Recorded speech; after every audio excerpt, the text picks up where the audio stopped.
take some disappointment in life too. Not always is everything gonna go well. So you just have to roll with the punches when adversity hits you.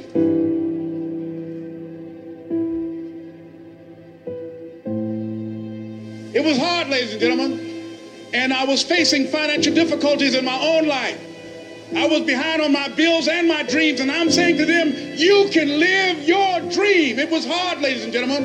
It was very difficult to pick myself up each day believing that I could do it. There were times that I doubted myself. I said, God, why is this happening to me? It was very hard. And here's what I want to say to you. For those of you that have experienced some hardships, don't give up on your dream. If you're always winning, then you don't really understand what it is to win. You got to take those losses. You got to take those hits. There's got to be the valleys, the peaks, the ups, the downs. In order for you to, when it does happen, you go, wow, qué rico. You know, this is what it's all about. And not only that, it's never about making it, guys. It's always about maintaining it. That's the toughest part.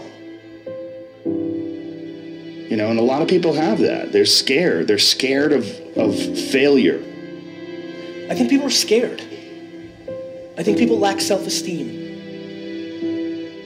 But failure is one of the most important things you could ever have, as far as like the motivation to do things differently. One of the reasons why I'm good at work is because I've been a worker in the past, and I know the feeling of failure. Even when you lose, it's okay to lose, but you can't never get comfortable winning. So I really had 2 failures before I succeeded with GoPro. How do those failures drive you today?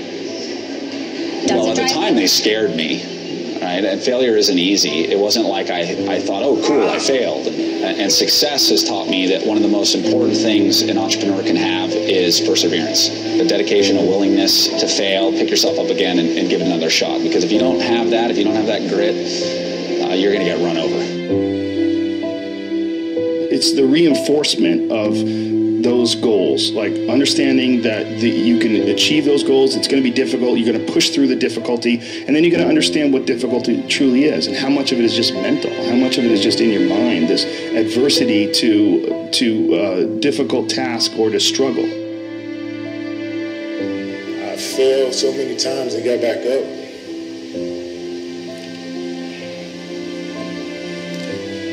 I've been through the toughest times with my family, but I'm still standing.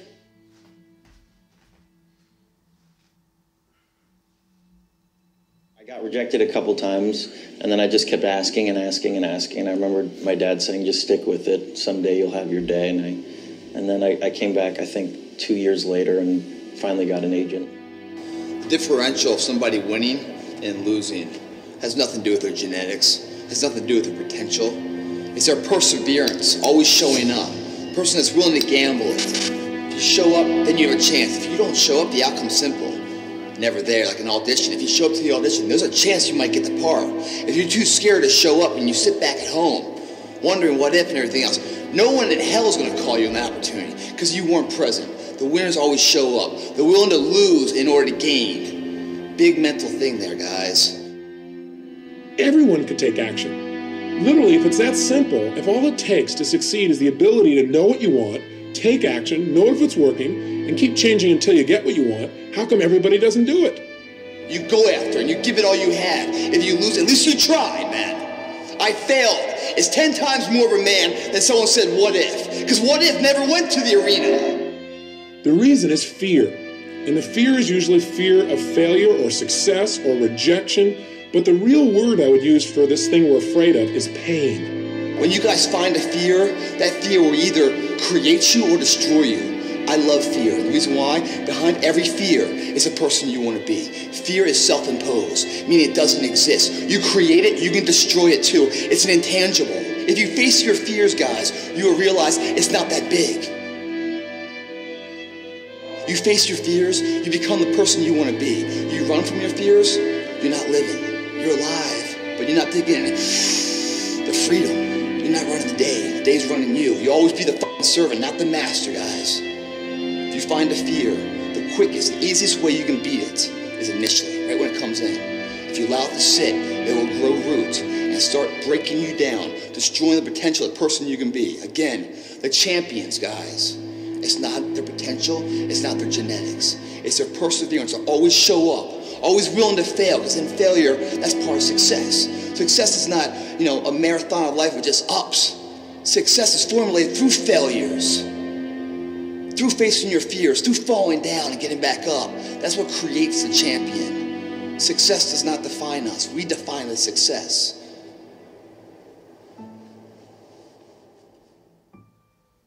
Shame, failure, embarrassment, and I just remember feeling this tremendous shame.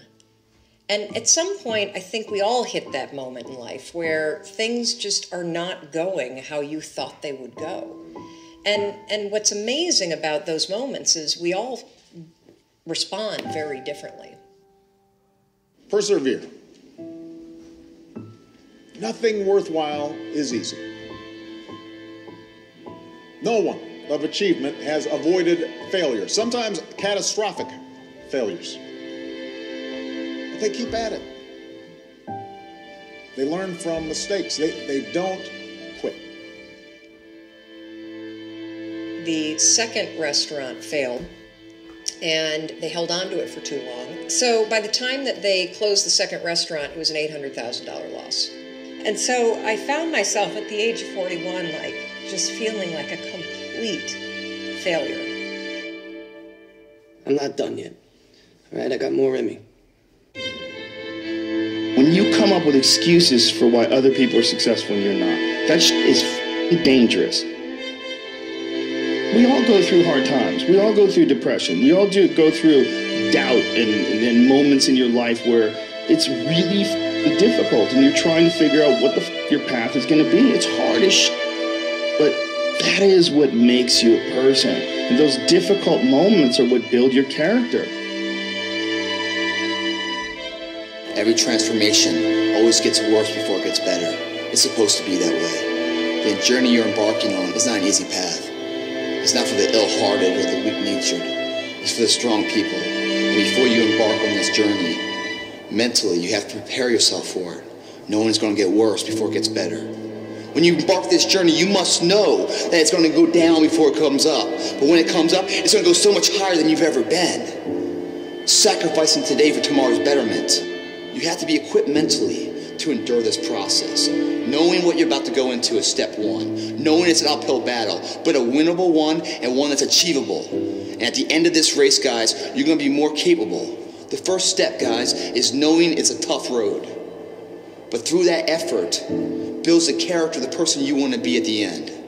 Accept that. If you believe it, your body physically will find a way to make it happen. At some point, we all bought into this lie that you gotta feel ready in order to change. Yeah. We bought into this complete falsehood that at some point you're gonna have the courage. At some point you're gonna have the confidence. And it's total bullshit, frankly. It's complete garbage. And so there are so many people in the world, and you may be watching this right now, and you have these incredible ideas, and what you think is missing is motivation. And that's not true. Because the way that our minds are wired, and the fact about human beings, is that we are not designed to do things that are uncomfortable, or scary, or difficult. What was the biggest lie you were told? It's not that simple. Why not? No, that's the biggest lie I was ever told. It's not that simple.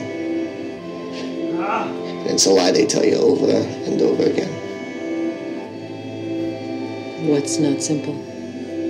Any of it. All of it. It's how they get you to give up. They say it's not that simple, Vinny. So what's the truth? That it is. That if you just do the thing that they tell you you can't, then it's done. And you realize it is that simple. that it always was. Dr. Carter had a tear in his eye. I could tell he felt for me. And he said, son, I'm sorry to say you're not going to box again. And I looked at him. I said, no, Dr. Carter, you're wrong. I am going to box again. He said, you don't understand what kind of man I am.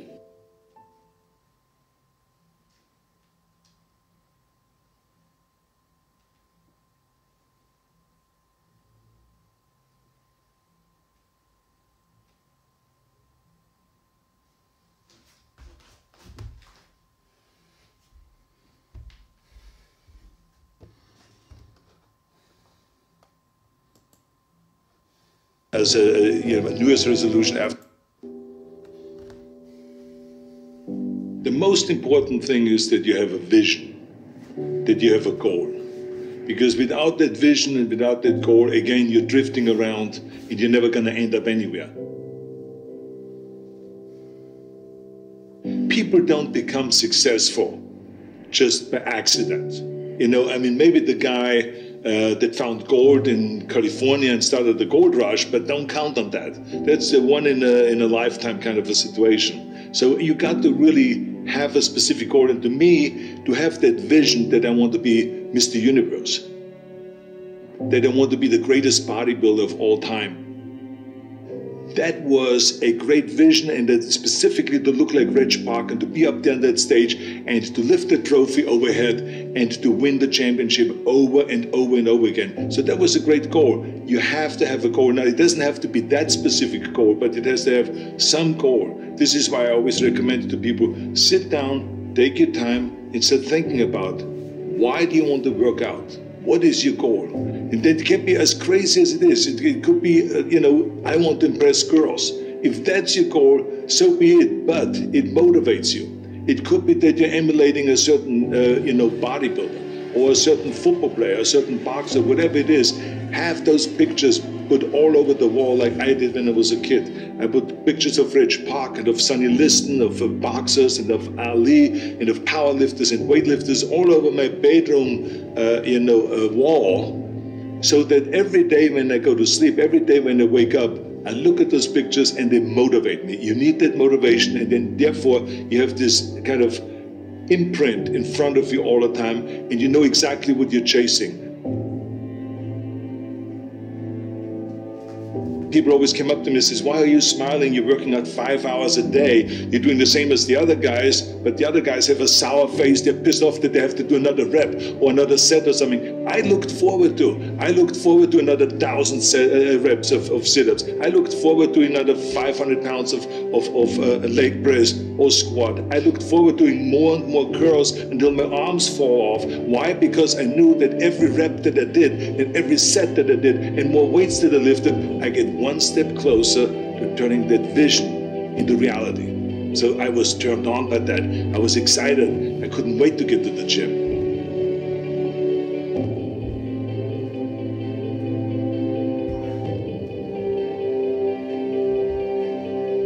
I remember that when I weighed 245 pounds, and Bob Rafelson, the director of Stay Hungry, said to me that I'm interested in having you come in for a reading and work on your acting and all this, because I'm interested in having you in a movie to star with Jeff Bridges and with Sally Fields. I was delighted about that. I was excited, and I started pumping up more and more. And then he said, but I don't want you to weigh more than 210 pounds. You want me to be in a movie, but I'm weighing 245, 246.